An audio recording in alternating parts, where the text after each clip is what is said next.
Um, Okay. so I'm delighted to be here today with Zaid, who is a circadian biology educator, and I came across him on Instagram, and I've just been blown away by his phenomenal, generous information he shares about the benefits of sunlight. So I'm really excited, more excited than probably anything else I've ever done, because it just speaks to me in so many ways. So so there's a few things. I love something you wrote the other day, and it said the first prescription nature ever wrote wasn't a pill, it was sunrise. So can you just very briefly just explain how you know that sunlight is so good for us? Well, I mean, there's a lot to it. It depends on what angle we want to touch on. But I think if you look back into, let's start off with the history of sunlight exposure. I mean, of course, every religion talks about sunlight exposure, every culture does. Some cultures and religions even worshipped it. But if we're talking about a more scientific understanding from the early 1900s, that's where I get very interested in the work of the original heliotherapists. So Niels Rydberg-Finsen was somebody who won the Nobel Prize for studying the relationship between sunlight and biology. So he treated smallpox with red light. He treated tuberculosis patients with UV, obviously full spectrum sunlight. And then that work was then carried on by a gentleman named by Auguste Rollier, who was the original heliotherapist that we think of when we mention the term. And he was the one who really implemented this full-scale sunbathing protocol along with some other things to heal tuberculosis patients who were on the verge of death. I mean, essentially, you're talking about people who had lupus vulgaris, which is tuberculosis of the skin, a very deadly disease, very nasty disease, and the effects and the transformations that we saw from sunbathing and through his protocol were absolutely astonishing. You're talking about taking 9-year-olds who are on the verge of death, maybe weeks away from death, implementing a sunbathing protocol and essentially having them fully recovered within 6 months. And so that's the power of the work from the early 1900s, by the way. These are people who used their intuition, they used observation. They weren't really as up to date on the science as we are today, but that's something I like to refer to. And if you look at the science that we have now at our disposal, it's absolutely incredible when you study infrared or vitamin D, melatonin. So there's quite a broad range of things that we could discuss within that, but it's just obvious in my mind.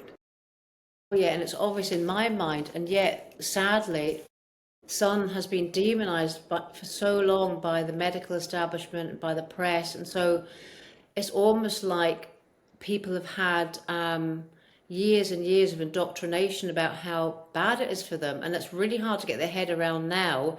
Hearing, and I talk about it a bit as well, not as much as detail as you go into, but the incredible benefits of sunlight because we're taught to cover up with factor 30, 50 sunscreen, wear sunglasses, don't go out in the midday sun, and you're saying the opposite. Exactly, because I think those recommendations stem from number one, flawed reductive science, which, I mean, if you look at centralized medicine, they have a reductionist philosophy on how to view biology and nature. And I think that can only take you so far. And it creates some very flawed assumptions as well.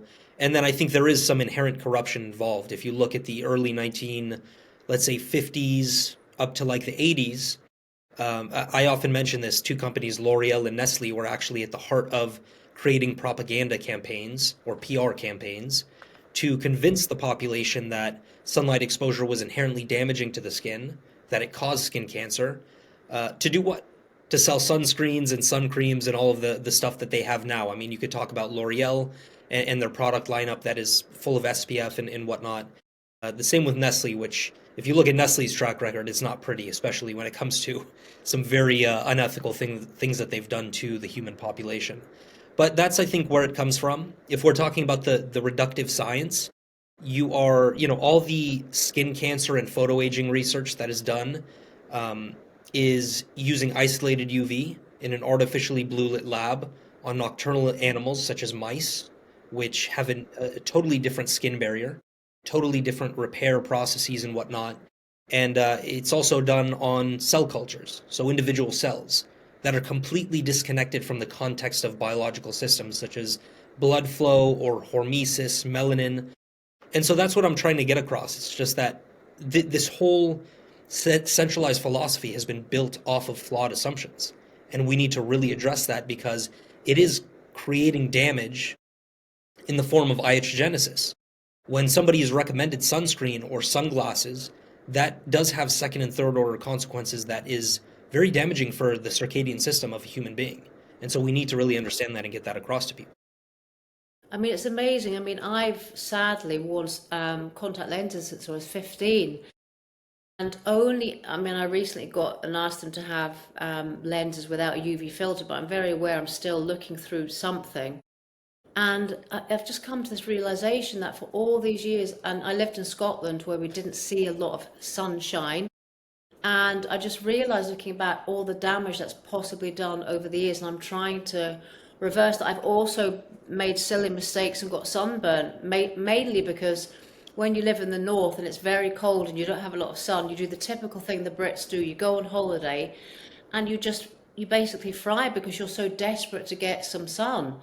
Mm. And I'm obviously trying to relearn and re-educate myself and all of this, but I've been taking on a lot of your tips and sharing it because I feel that this is the missing link in so many people's health, missing out on this great spectrum of light in the morning, dimming the lights at night and stopping on our screens for so long. I mean, it feels like we're just causing so much ill health due to not respecting and realizing the healing potential of the sun and sunlight. Yeah, absolutely. I fully agree. And if you look at how society has changed ever since the Industrial Revolution, um, we as a species, as a circadian species, we've moved from the outdoors to the indoors. People today spend upwards of 95% of their time indoors. They go from the house to the car to the office to a movie theater, and they largely don't spend time outside. They might go walking for, a little bit, but not to the circadian degree that I'm talking about. And I think that has some real second and third order consequences for people's health. I mean, you're talking about the skyrocketing nature of heart disease, cancer, autoimmunity today. I think that's in direct connection to the fact that we moved to an indoor environment. And furthermore, I think that we need to understand that the circadian system is the foundation of human health. I call it the keystone pillar of health for a very real reason, and that is because everything is downstream of that. Your hormones, neurotransmitters, organs, tissues, proteins, enzymes, you name it. It is controlled by circadian biology. And it's crazy that, I do get a lot of pushback on this, but on one hand, I understand it. On the other, I'm like, you can just look through the scientific literature. I mean, it quite clearly shows it. Zaid, you've frozen, your face is frozen, but we'll carry on because we can at least see you, but hopefully the visual will catch up. You happy just, oh, you've come back now.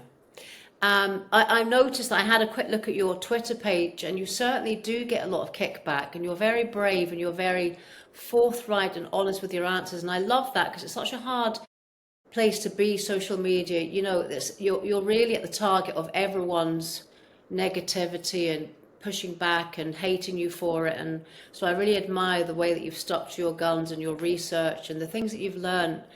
And do you know what? Even without all of the science, I mean, the sun is a God-given gift to all of us. And I, like you, have looked back in history and how they've used sun for healing and for depression and for all sorts of things, and for the tuberculosis. And the gentleman you mentioned earlier, of course, he would take his patients to Switzerland where they'd have the mountain air as well as the beautiful sunshine for healing. Mm. And I feel like we have to just get through to people that they have been told untruths for too long. I mean, you still see people on holiday now just slathering on the sun factor 50. But the trouble is, you'll meet people, and there's a few things I wanted to ask you, who are very fair skinned, perhaps redhead, and they say, well, I can't go out in the sun because I just burn, and I'm that kind of skin type that can't tolerate the sun. What would you say about that? I would say that's a manifestation of the fact that the individual is spending way too much time indoors. They don't have a good relationship with the sun, and they don't understand circadian biology, and as a result, they don't understand the principles from a lifestyle standpoint that will get you all the results that you need.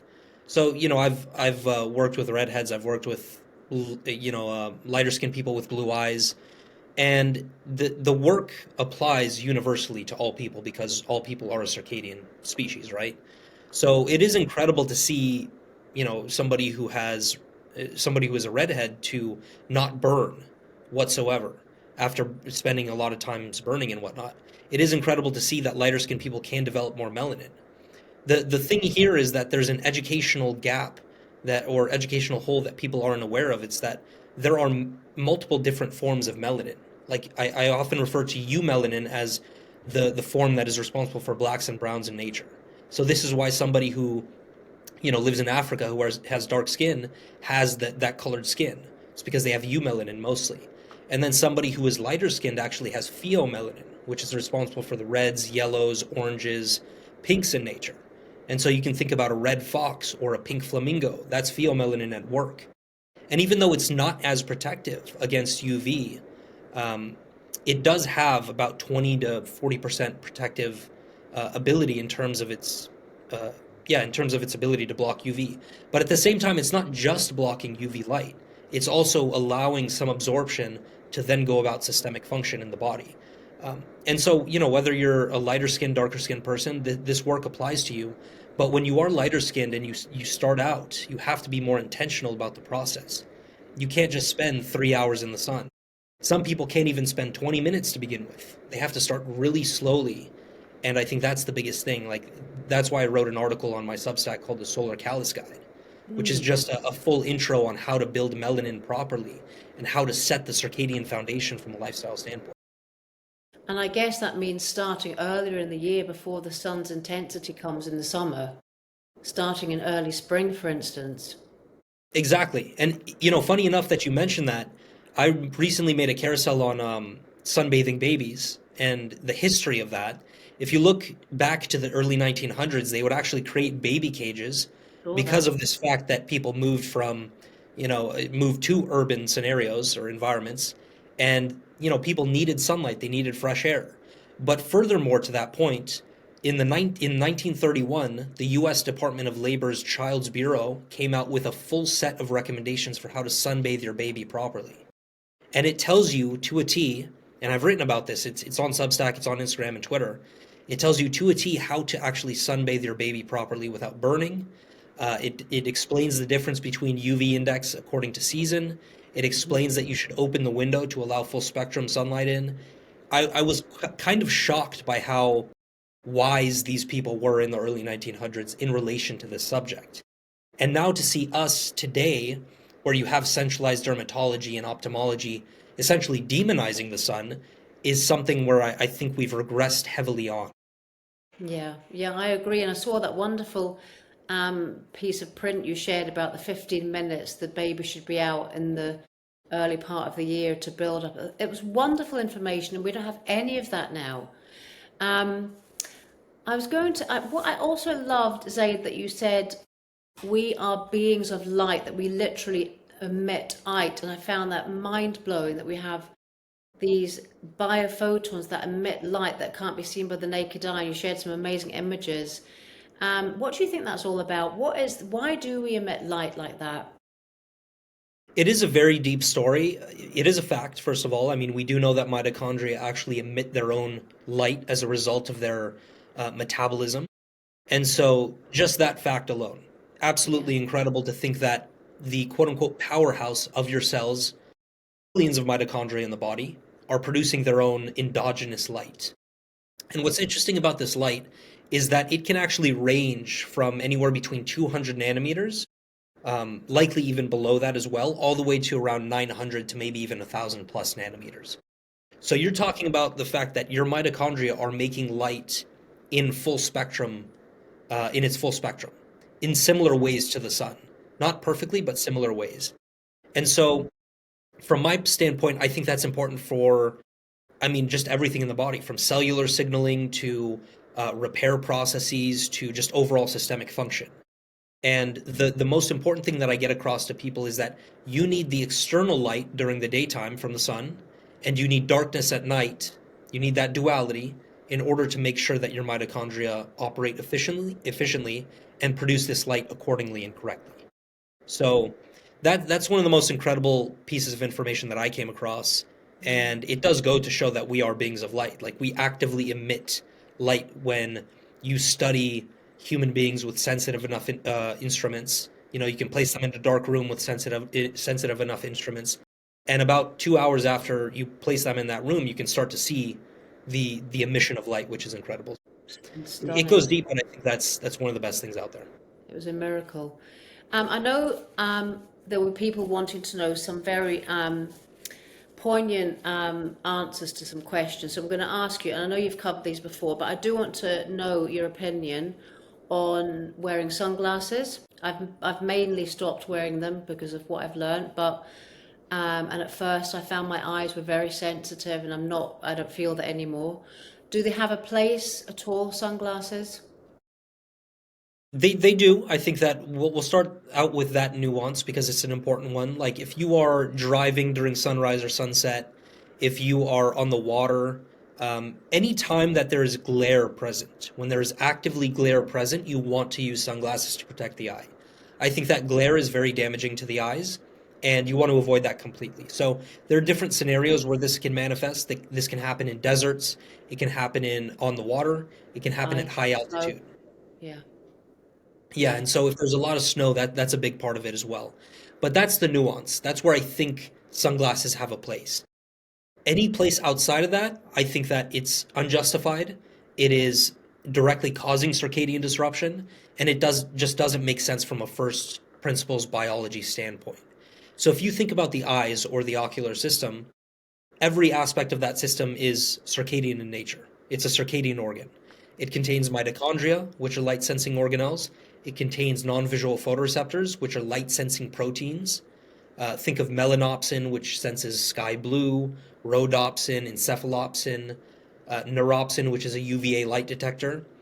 And then furthermore, you have melanin, which is definitely a light sensing mechanism that absorbs UV and really the full spectrum at large to then go about systemic function and also has so many other benefits. So from that standpoint, we understand that the eyes are designed to receive full spectrum sunlight, peripherally at least. I'm not telling people to look at the sun during midday. No, no. I'm just telling people to be outside without sunglasses whatsoever. And contacts, prescription lenses, that all plays into part as well. And then outside of that, you know, you have the argument of light sensitivity. It's a very real thing. But I think that's a symptom of the fact that people chronically use sunglasses as opposed to the other way around.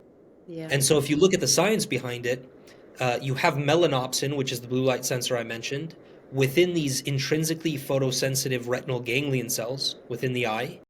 And that is directly responsible for creating photoadaptation in your eyes, meaning it allows you to adapt to different light levels in the environment. So, when you step outside during bright conditions, it basically helps you adapt to that bright environment. And this also works in tandem with dopamine production in the eye. So when you're outside and it's very bright, you're actually producing dopamine in the eye. And so melanopsin and dopamine work together as a team to create this photoadaptation. And so if you are not used to going outside when it's very bright, if you always use sunglasses, then essentially you create the conditions for light sensitivity. And that's the big thing that I try to get across to people. And I think that furthermore, you can learn to adapt slowly in the same way Sure. that you can build a tan. Yeah. But, this also translates into headaches. This also translates into any other ocular manifestation that you might have, but it's all connected. And I think that really explains it. I mean, what I try and do now, because I am very short-sighted, I go for a walk in that UVA period in the morning without my lenses in. I do have glasses on, but I take them up and down just so I'm getting some natural sunlight in my eyes, and I'm really feeling the benefits of it. But I just want to ask you, I cannot remember what the eye disease was. It wasn't cataracts, but I had a lady comment saying, but she's been told by her optician that she needs to wear sunglasses to protect against eye diseases. What do you think about that? It just doesn't make sense from a first principles standpoint. Again, if like we have to consider the context of society, like what are people doing mostly today? They're spending most of their time indoors, 95% of their time. They're on technology with isolated blue light. Yeah. They are deficient in full spectrum sunlight. They are chronically deficient in melatonin and vitamin D3, which have huge implications for the ocular system. And they're under circadian disruption, they're sleep deprived, they're eating poorly, they're nutrient deficient. All of this stuff plays into the manifestation of eye diseases. So it just depends on which one we're talking about. But I think that there are some rare genetic eye diseases that don't come into this discussion. And I think most of the symptoms that we see, such as cataracts or age-related macular Yeah. degeneration, that is a manifestation of circadian disruption and sun Okay. avoidance. And furthermore, you also have the difference between nuclear genetics, nuclear DNA, and mitochondrial DNA. And what do we know about mitochondrial DNA is that it mutates about 5 to 20 times faster than nuclear DNA. So epigenetics, mitochondrial DNA, is more important than the genes that you're born with. And that Yeah. is such a big. Yeah, that's amazing. Thank you for that. Um, I loved I you had something great that you said also recently that the notion that full spectrum sunlight causes skin cancer has more holes in it than Swiss cheese.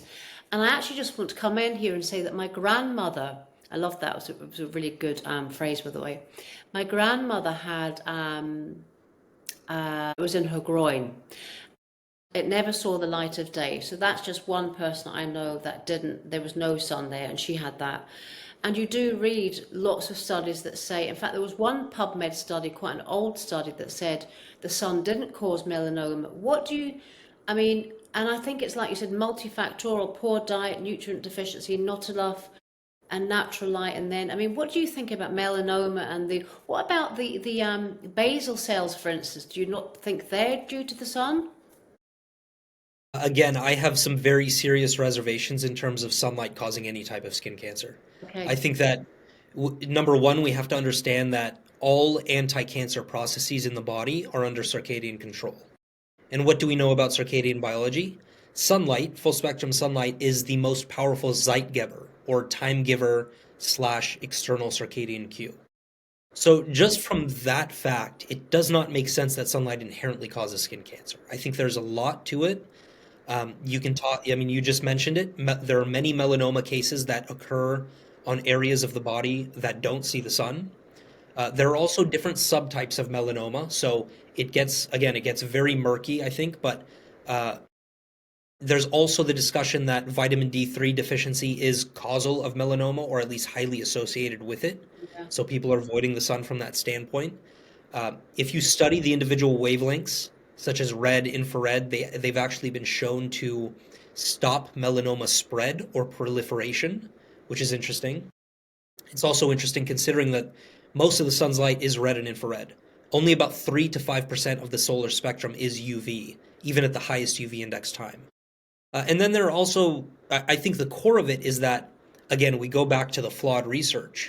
Centralized medicine uses isolated UV on nocturnal animals under artificially blue lit conditions with a lot of non native electromagnetic frequencies. That study design is what created the conclusion for all of the skin cancer and photoaging research. And that's what the centralized dermatologists and ophthalmologists use in order to justify their worldview. But I'm of the philosophy that that is a completely asinine study design. It is not how nature works, especially with the circadian creature. And again, going back to how most people have moved to an indoor lifestyle, I think that is more of a directionally accurate explanation as to why we see skyrocketing rates of all cancers, especially skin cancers. Interestingly enough, even though people are following the centralized recommendations about sunscreen, sunglasses, sun avoidance, so there are many holes and contradictions within that worldview that I think are just unjustifiable. Okay, that's really interesting because I meet so many people that have regular mole checks at the dermatologist. I mean, someone that might be pale and covered in moles. I mean, do you think that's a useful thing to do to go and have moles checked all the time?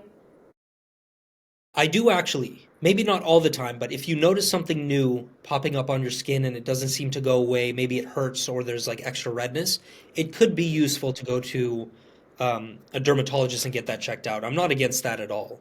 My Okay. problem is that people don't have informed consent.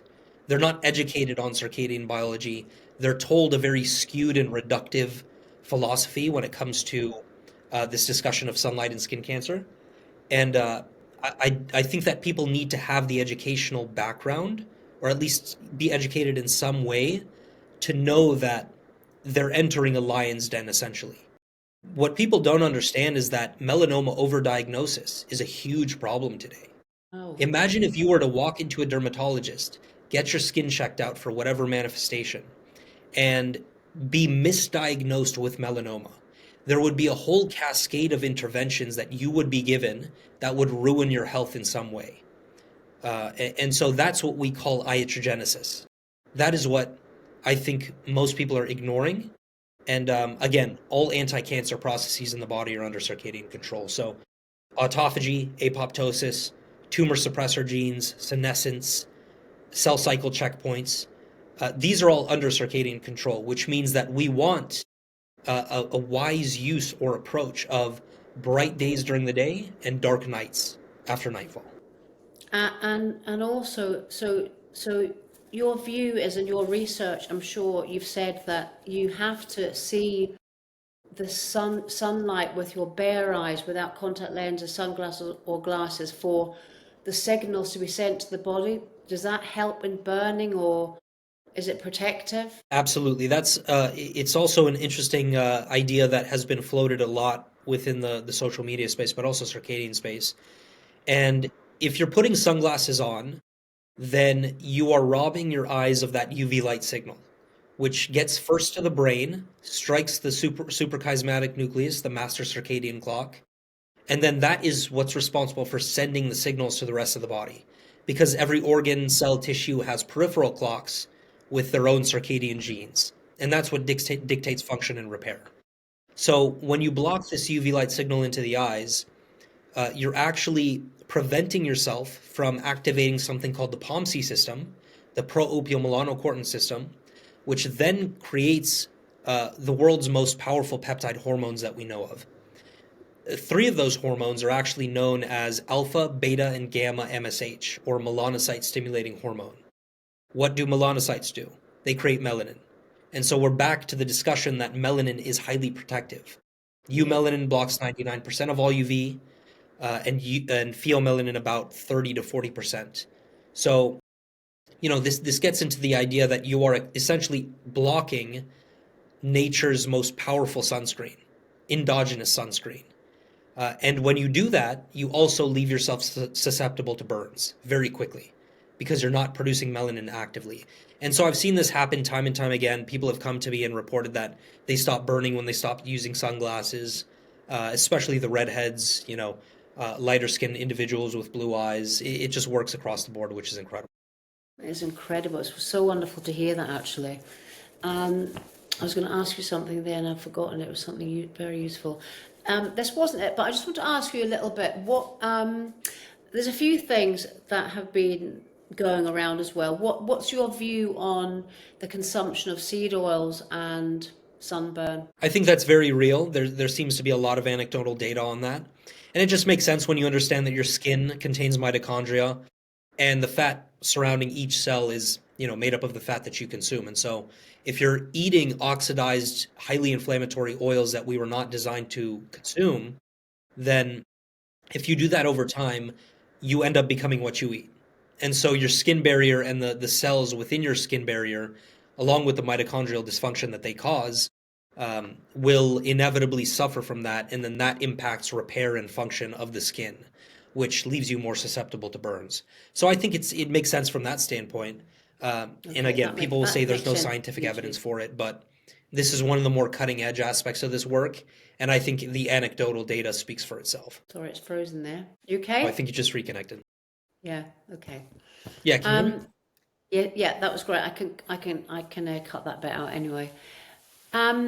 Zaid, I want to ask you, and I know lots of women who follow me will want to know this. I want to ask you a few questions now about vitiligo, so brown age spots, which I have a few of.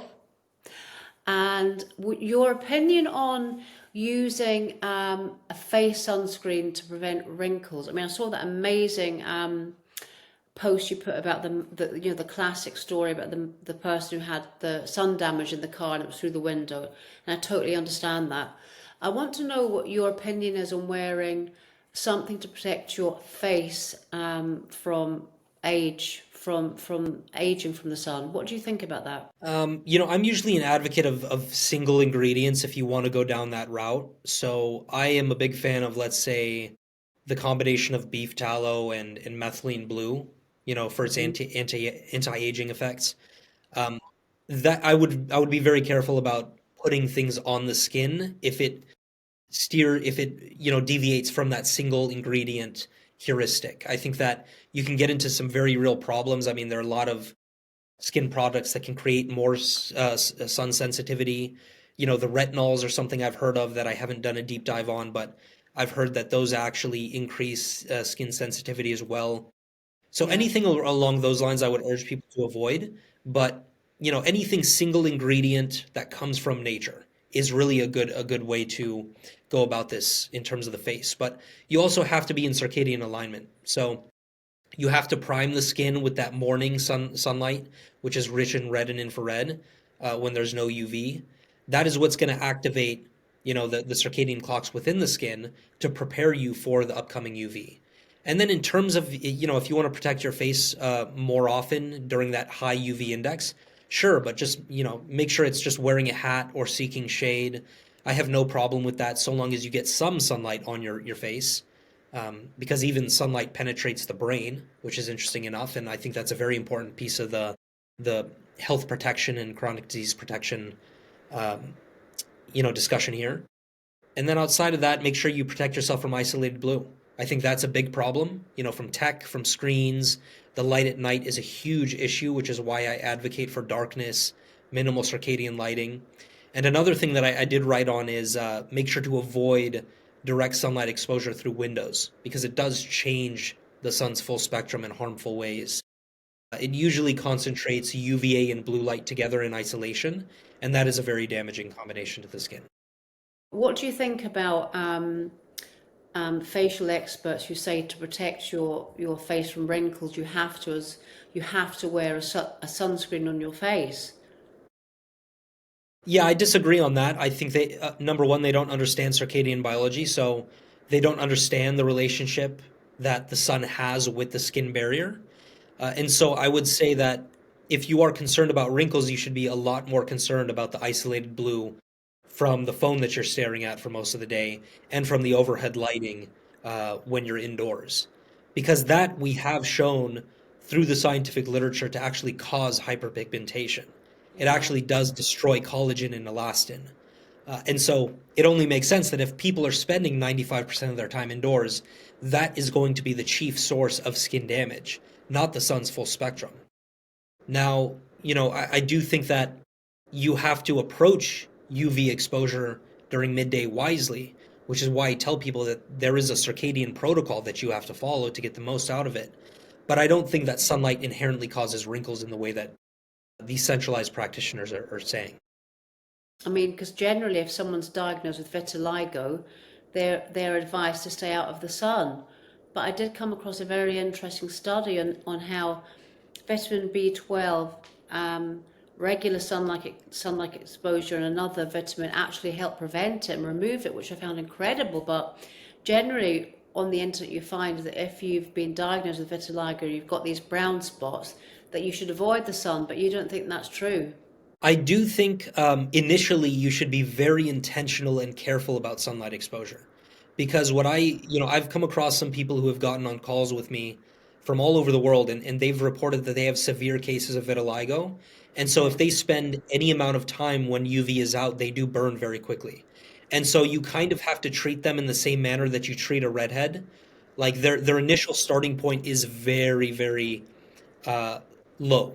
The Short. the Yeah. bar is very low to burn, and so Yeah. you have to be very strict about getting that AM sunbathing first. Making sure to be very strict about blocking isolated blue at night, And in general, you have to make sure these individuals are really in circadian alignment because again, their bar is very low to burn, and so we need to step stair our way into UV exposure properly. And do you think the vitiligo can go after time? You think Oh it yeah, can? I've seen cases of that for sure. There was even a very important study, I think it was even in the American Academy of Dermatology, that showed that narrowband UVB does actually repigment vitiligo. So it can heal vitiligo cases completely. That's incredible, isn't it? It's wonderful because it's everything the opposite of what we're told all of the time. Um, so do you think also there is a place ever for sunscreen? I mean, so for instance, I go hiking quite a lot in Spain, and I rarely, to be honest, wear sunscreen anymore. I do put a little bit on my shoulders if we're out hiking all day because this is where I will burn if I'm going to. But I definitely don't burn like I used to. I gradually build up, and I've got this a small amount with me, and I basically don't use any the rest of the time.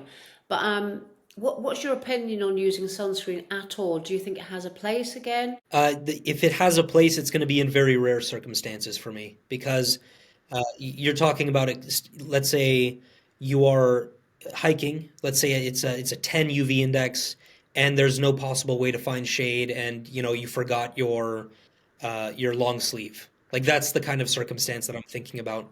In all other cases, I think it's unnecessary and adds more risk to the skin barrier in relation to skin cancer and other problems. Because Mm, fundamentally, we either use shade, we have melanin if you approach this work properly and are circadian aligned, or you use clothing in order to protect your skin from burns. Because my philosophy is that it's very easy to avoid burns when you do have a circadian framework in place. And so if you are going to use sunscreen, you know, I'm a firm believer that all sunscreen changes the spectrum of the sun in harmful ways. But if you're doing it every once in a while, maybe once a year, twice a year, who cares? It's not going to matter that much. But most importantly, I want people to have informed consent. I want them to know that there are risks associated with sunscreen use, and so that's probably the most important thing in my mind. okay, that's amazing. Zaid, can I just ask if you were to give someone some very simple advice. They've just come to this new realization that actually the sunlight is has the most wonderful healing potential, and they wanted to start tomorrow embracing sunlight more and trying to remove the fear that they've built up over all these years. How would you say that they should begin and end their day? Mm. Yeah, I say begin your day with the sunrise all the time as much as you Always. can. Okay. Try Yeah, always. Try to ground as much as possible to a conductive earth surface. So whether it's soil, grass, the sand, that combination is really, really powerful. But most importantly, you want to wake up about 5 minutes before sunrise, and this will change with the seasons. And you want to get Hmm. outside as soon as you wake up.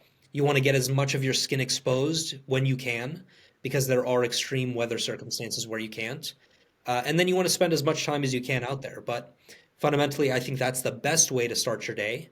And then make sure to be out for UVA rise, which is typically an hour, hour and a half after sunrise as well. Yeah. And in terms of ending your day, after nightfall, you want to be very strict about blocking isolated blue light from artificial sources.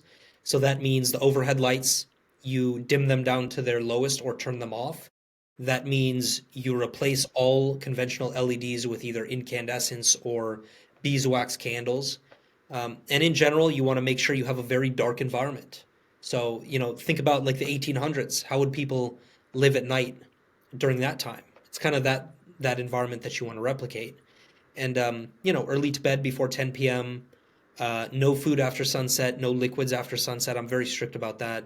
And from that standpoint, I mean, you should see incredible results just off of those simple things. And it's great because anyone can do that. We all know. I kind of feel we've got to really embrace sunlight and darkness.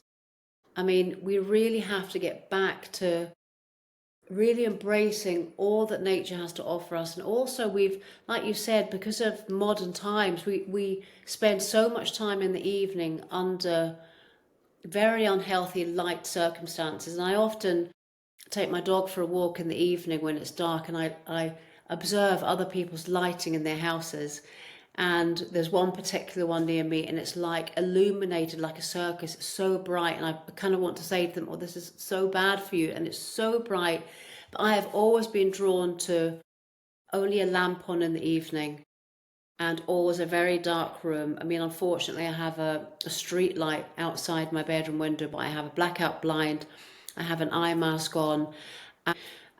It's incredible how detrimental light at night is, and also for poor people who do night shift work where they're under these horrible fluorescent lights, for instance, in a hospital. I know you wrote about fluorescent lights recently, and I've always Mm. found them utterly exhausting. Yeah, they're the worst kind of lighting out there They for sure. drain me. Yeah, if you actually look at the spectrum of the light, it's so foreign to what we're, normally designed for as a circadian species. And also we have the discussion of flicker. I mean, the flicker off of the fluorescent lighting is insane, which is why people get headaches. You report that you feel tired.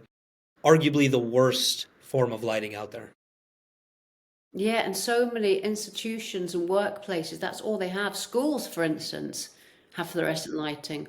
Hospitals where people are meant to heal and get well, doctor surgeries, airports. I mean, I walk through this bit in our local airport where it's all just horrible smell of perfume and these lights, and it's literally a few moments walk through this area. And I feel it walking through. That may sound crazy, but I think about these poor people that are working in this horrible environment for a living and how bad that is for their health. Yeah.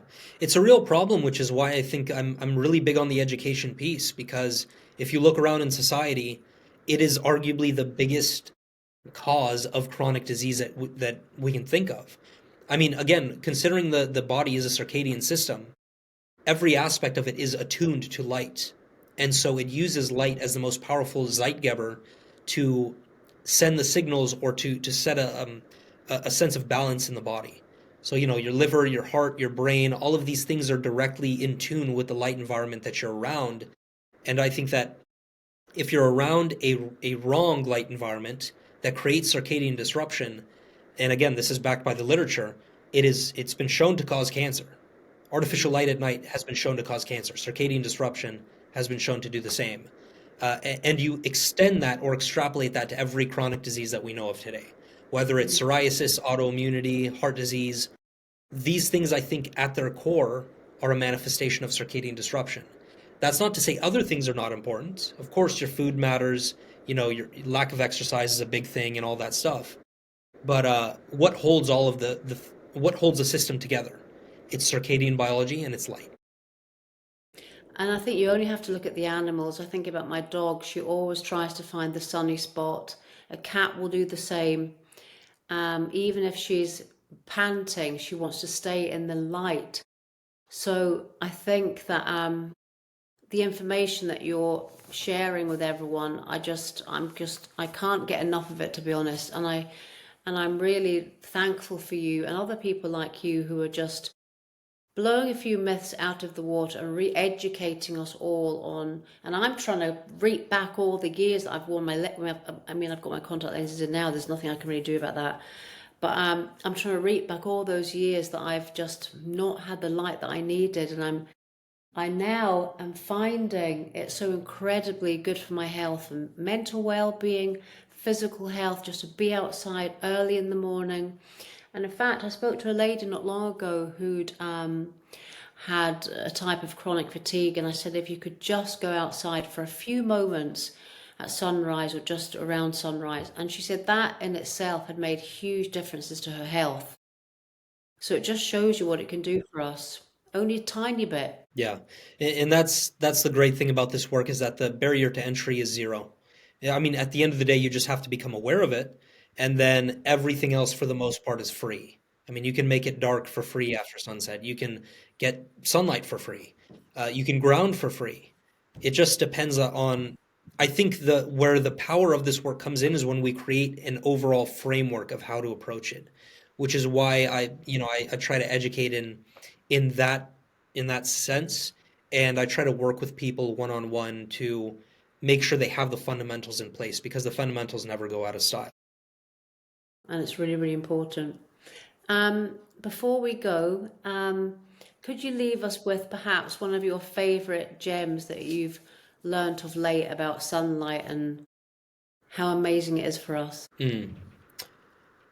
I would say that I always go back to the melatonin story. A lot of people like to talk about melatonin. You know, it's an anti-cancer compound, antioxidant. It upregulates glutathione. It is incredible to me that it is a circadian hormones, like all hormones in nature, and we have to understand that you produce two forms of melatonin: the subcellular form from the mitochondria during daytime from near infrared light outside, and then you produce circulatory melatonin from the pineal gland at night, which is made through darkness, which is why you want to have a few hours of darkness after nightfall. And knowing that so many people are dealing with cancer, and also understanding the context of how most people live over 30, 40, 50 years, it is incredible to me that you have all of the anti-cancer strategies at your own disposal through the circadian work, through the circadian system. And so that's what I would want to get across, because I know a lot of people struggling with cancer. I know a lot of people who have family members that have cancer, and it is ravaging people in more ways than one. And so this is how we prevent that sort of manifestation. And I think this is how we educate ourselves holistically to put ourselves and families in a good place to, have a healthy and long life without disease. That's amazing, Zaid. Thank you so much for this, and I'll continue to follow your incredible account and look on Twitter from time to time. And thank you so much. Yeah, thank you for having me.